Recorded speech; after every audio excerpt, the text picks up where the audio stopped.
Dave Birch, E4, Army. Paul I. Brown. I left the service as an E3, machinist mate, third class, and I was in the Navy. Steve Munson, Airman First Class, United States Air Force. Clint Smith. It was a Sergeant E5. I was a National Guard, United States Army. Bob Wheeler. I was in the United States Air Force. I was currently 17 years old at the time. My parents had to sign. I'd already graduated from high school. But I was stationed in the States in several places, and then I was sent to Guam during the Vietnam War, where we supplied the B-52s with bombs. Jonathan Kirk, United States Air Force, senior airman, and I was a crew chief on F-15s in the first Gulf War.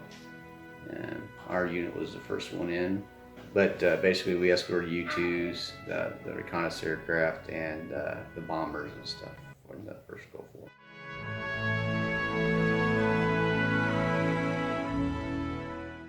A person that wants to serve his country, that wants to travel. So it's somebody who has served our country in some military capacity and now is no longer part of the service. Veteran is serving those you love and care about by ensuring their safety and that they have a home, that they are secure and able to live a life of freedom and choices. A veteran is one of those things that obviously comes from a life of service to your country. And caring about them enough to go and provide those freedoms. A veteran to me is someone that has loves their country and respects and enjoys the freedom that this country has to offer. A veteran is someone, of course, serving their country and giving themselves to a cause that can help them. It could help them in life, it help them achieve goals through schooling, and it just shows a caring about your country. Being a veteran to me is one who, as a Christian, I love God first.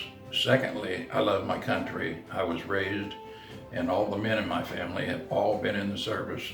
We felt like it was our duty to protect the rights of U.S. citizens.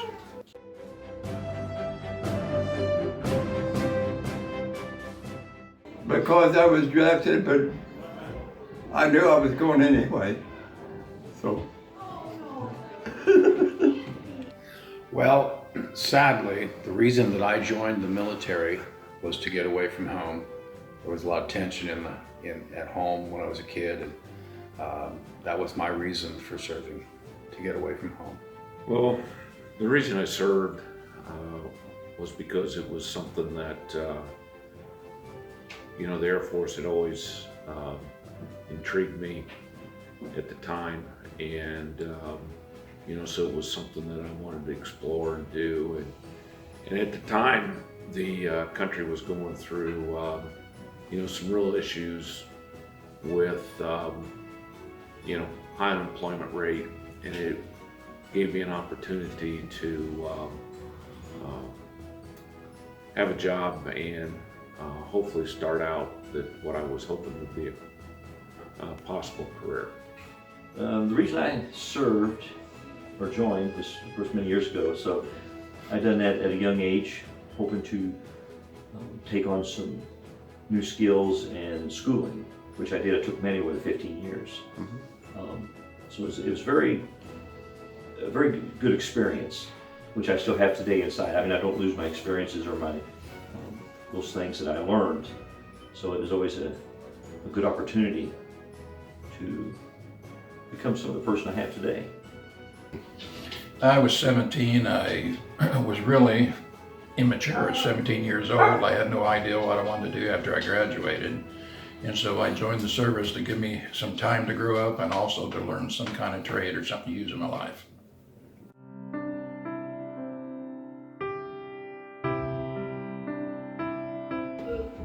I enjoyed most of travel.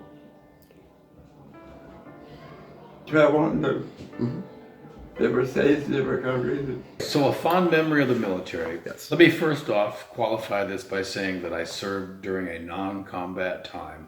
I entered the Navy as everybody was being pulled out of Vietnam, so I saw no action. It was what we called peacetime steaming on a ship.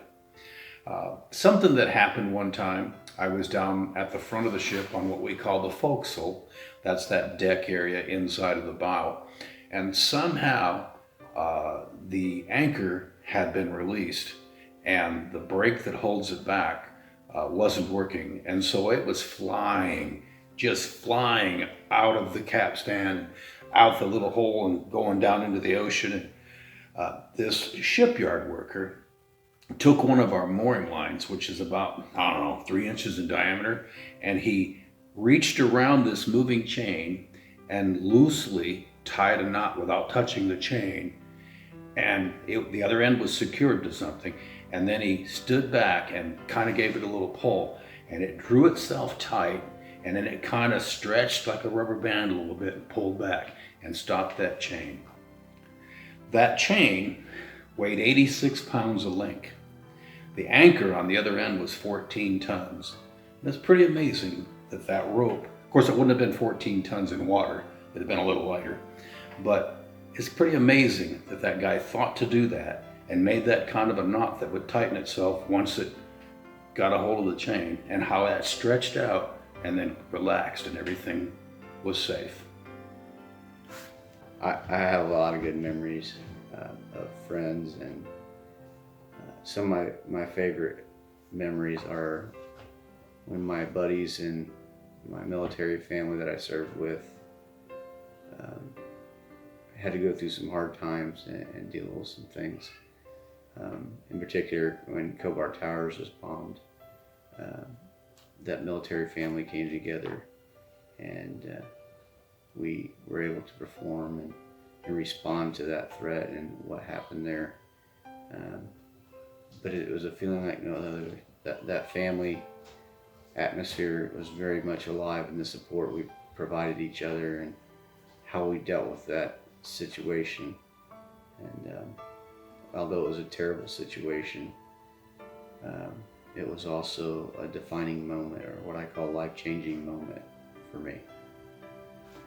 One of my fondest memories of time I was served, I was stationed out at Luke Air Force Base in Glendale, Arizona, and I was with the 58th Supply Squadron, which that also included the fuel. So I refueled aircraft, and at the time we had a open house, and the Thunderbirds came in at that time, and I worked that particular weekend, and they were flying the T-38 trainer aircraft. So I was able to get probably one of the best seats in the house to watch the air show. And then when they finished their show, of course they had to come back, and then I was able to refuel them at that time, and got to meet some of the pilots from there.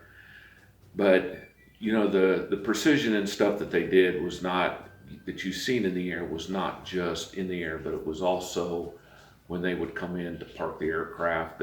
They had certain roles that each person played, and they did that also with precision. So that was one of my fondest memories, because not a lot of people got to see that portion and be that up and close to the Thunderbirds.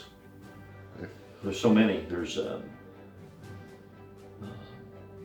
memories of some of the traveling, like some of the aircraft that I was on. C-130s, very noisy, but it's really fun. Met some friends there. And early on in my career there, I was baptized by the Holy Ghost. And I was in the service, but it was the church, so I took that with me. It's a very good experience, and I took that into into the service, and that really changed everything for me. Some of the things I did while I was overseas in Guam was we had hurricanes and stuff like that, and so we had to move the B-52s from Guam Air Force Base to other Air Force bases to miss the weather. On one of these, I was chosen to go as a support person. During the time, the bad weather had actually changed directions, and we was caught right in the middle of it. And as it got worse and worse, the plane was shaking, making noises, and after a while there was red lights flashing, and the pilot come on and told everybody to secure themselves, that they had just lost power in one of the engines. So we did it as we were told, and this went on, and the B-52s had 4 engines, and then another one went out, and it got down to we was just flying on 1 engine, and the storm was getting worse and worse, and all of a sudden the last one went out, and we were nowhere near land. We was over the ocean.